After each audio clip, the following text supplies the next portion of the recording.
Halo, selamat datang di video edukasi mengenai perencanaan persalinan bagi para ibu-ibu hamil dan ataupun bagi para ibu-ibu yang berencana memiliki anak. Perkenalkan, aku Ardianka dari mahasiswa Fakultas Kedokteran Universitas Lampung semester 5, dan di sini aku mau memberikan sedikit edukasi ataupun peragaan mengenai bagaimana sih sebenarnya seorang ibu hamil melakukan persalinan secara normal. Nah, sebelumnya aku di sini bertujuan untuk menjelaskan bahwasanya bagaimana cara persalinan normal dan bagaimana tips trik bagi para ibu-ibu yang ingin bersalin agar saat ibu-ibu bersalin dapat mendapatkan hasil yang maksimal dan baik gitu untuk kesehatan ibu dan bayinya. Nah, ini juga video dapat ditujukan kepada para ibu-ibu yang memang sedang hamil atau kemudian ibu-ibu yang memang kedepannya berencana memiliki anak ataupun kepada bapak-bapak untuk dapat ikut mengedukasi para istrinya.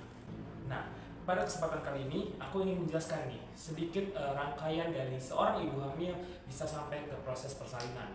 Butuh melakukan minimal 4 kali pemeriksaan ke dokter untuk memeriksa kehamilan ibu yang dinamai dengan ANC, antenatal care. Yang mana antenatal care ini bertujuan untuk dapat mengontrol kesehatan ibu dan kesehatan janin selama dari mulainya ibu hamil sampai terjadinya persalinan. Kemudian ketika seorang ibu akan melahirkan, itu ada 4 penting yang berperan, yaitu pertama power.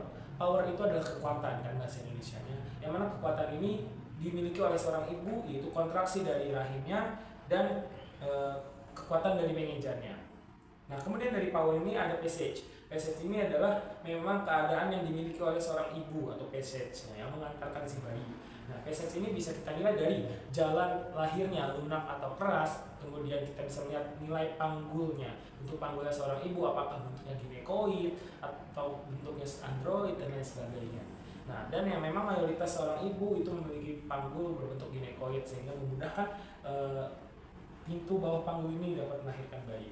Nah, kemudian yang ketiga yaitu passenger, yaitu bayinya yang dideliverykan. Kemudian untuk passenger ini kita bisa melihat atau menilai bagaimana ukuran janinnya, posisi janinnya, dan lain sebagainya. Dan yang terakhir adalah provider, yaitu dari dokter ataupun bidan yang menolong si ibu lahir.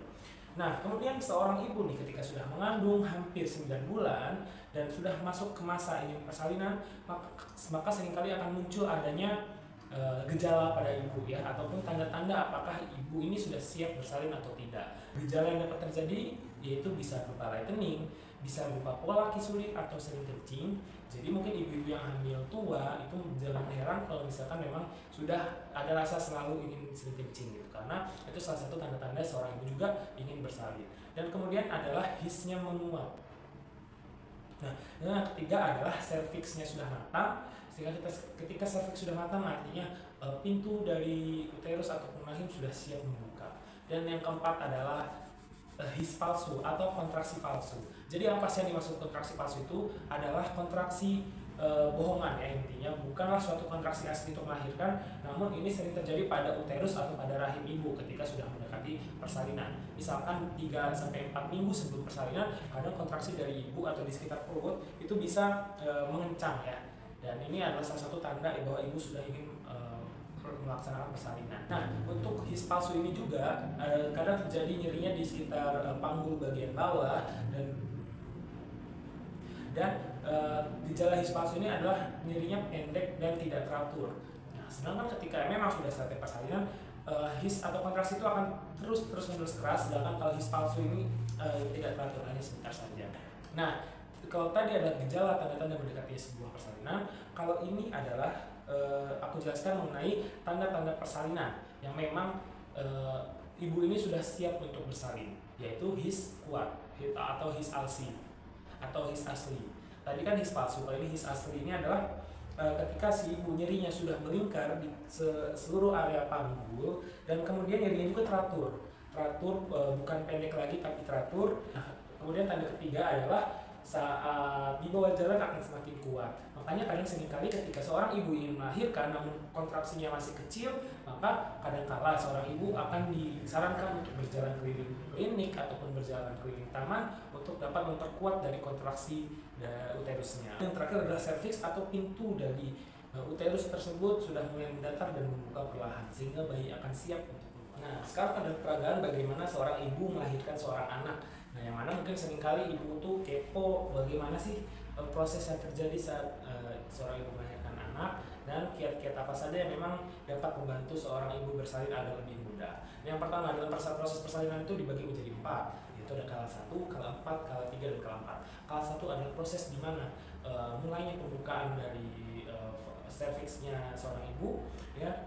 Kita menilai pembukaan 1 sampai 10. Nah, kala 2 adalah masuk ketika saatnya proses persalinan mengeluarkan bayi. Kemudian kala 3 adalah proses di mana seorang ibu melahirkan plasenta, dan kala 4 adalah monitoring atau mengevaluasi apakah proses persalinan ini selesai dengan normal ataupun ada masalah. Nah, pertama, kala 1 adalah proses pembukaan secara perlahan. Nah, ini dibagi menjadi fase laten dan fase aktif. Pertama, kita akan memeriksa dulu keadaan ibu, terutama keadaan janinnya apakah aman atau tidak. Pertama adalah pemeriksaan Leopold 1. Leopold 1 ini untuk menilai pertama tinggi fundus uterinya.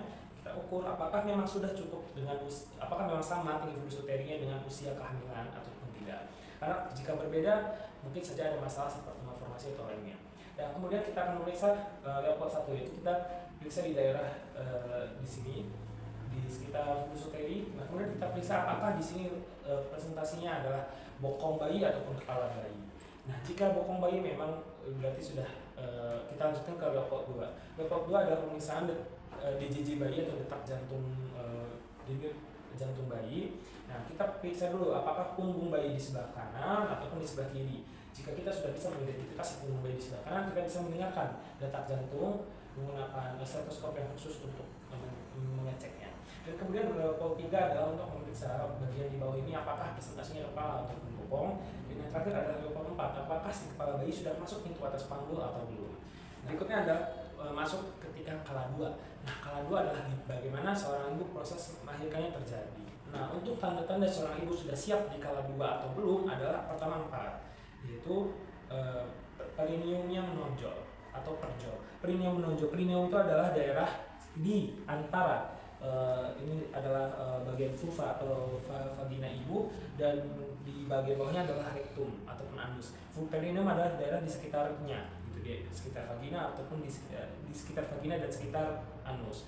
Nah, kemudian setelah perineum menonjol, vulva atau vulvanya terbuka. Vulvanya terbuka, daerahnya sini makin terbuka. Dan yang terakhir adalah tekrum atau adanya tekanan pada rektum ibu. Nah, kemudian ketika dari 4 ini sudah siap, kita akan masuk dulu untuk melakukan pemeriksaan pada ibu. Kita periksa secara perlahan. Nah, di sini kita cek apakah ketuban sudah pecah ataupun belum. Dan kita harus bisa memastikan bahwasanya di dalam pembukaannya sudah 10. Jika ketuban belum pecah, maka kita pecahkan sendiri secara perlahan. Kemudian ketuban sudah pecah. Nah, setelah itu berarti kita sudah siap. Nah, hal-hal atau kiat-kiat yang harus ibu siapkan ketika melahirkan, yang pertama adalah seorang ibu jangan melihat, jangan memerankan atau memejamkan matanya saat berkontraksi, karena itu dapat berbahaya. Dan kemudian yang kedua, seorang ibu juga ketika dia kan tidak boleh menutup mata, ibu maka akan melihat ke bawah, melihat ke bagian perutnya, ya, untuk supaya ibu tidak memejamkan matanya. Terus kemudian yang kedua, seorang ibu harus memiliki tenaga yang kuat, karena kontraksi ataupun melahirkan itu adalah sebuah proses yang membutuhkan energi besar. Maka keluarga ataupun suaminya harus ikut support membantu, misalkan memberikan minuman atau makanan jika memang tenaganya habis, kemudian membantu support secara emosional dan lain sebagainya. Nah, kemudian ketika kontraksinya melemah, mungkin seorang suami ataupun keluarga ibu bisa membantu memilih puting dari ibu supaya bisa membantu meningkatkan kontraksinya secara alami. Dan kemudian seorang ibu harus mengosongkan kandung kemihnya, yaitu seorang ibu harus berpipis terlebih dahulu baru siap untuk melahirkan. Tadi seorang keluarga harus support secara energi, karena seorang ibu tidak boleh tertidur saat melahirkan, karena jika tertidur maka bisa menyebabkan kondisi gawat pada ibu ataupun anaknya. Kita praktekkan ketika seorang proses kelahiran, kita tangan seorang dokter akan menjemput. Ini ceritanya ketika didorong terus, selalu mendorong. Kita siap untuk melahirkan. Di sini sudah disiapkan sebuah alas. Kita pun sebagai provider menyiapkan APD, alat perlindungan diri. Kita jemput karena ini kondisi asinya ini sangat licin. Kita jemput. Nah, ya. Nah, kita akan jemput. Kita elap dulu wajah bayi. kita uap, terus kemudian kita tunggu putaran paksi secara menyeluruh. Nah, jika sudah, kita akan mengeluarkan dari kedua bahu bayi terlebih dahulu. Kemudian kita siap, dia akan lahir. Nah, seorang ibu juga saat kontraksi itu harus boleh mengejanya atau menelannya saat sudah ada kontraksi. Keluar, kemudian kita jepit kakinya, lalu kita jepit. Kemudian kita siapkan taruh di atas ibu. Nah, seperti ini. Nah, jikalau memang kontraksi ibu itu lemah ataupun ada masalah pada jalan lahir yang sempit, maka seorang dokter akan melakukan prosedur episiotomi atau pembuntingan dari perineumnya untuk memudahkan proses kelahiran. Namun rasanya tidak sesakit ketika ibu melakukan kontraksi. Nah, maka dari itu, jika ibu-ibu sering mendengar kabar ketika apakah takut itu rasanya rahim ketika rasanya vagina digunting ketika melahirkan, ini justru akan memudahkan seorang dokter dan memudahkan ibunya juga, karena jika digunting hasil jahitannya akan lebih rapih ketimbang jalan lahirnya robek secara sendirinya. Ketika ini sudah, maka kita akan gunting, kita akan menyiapkan bayinya dan lain sebagainya. Mungkin dari saya cukup sekian edukasi yang dapat saya berikan. Semoga ibu-ibu di sini bisa bisa melahirkan secara normal dan sehat terus untuk ibu dan bayinya. Terima kasih, salam sehat ibu dan bayi.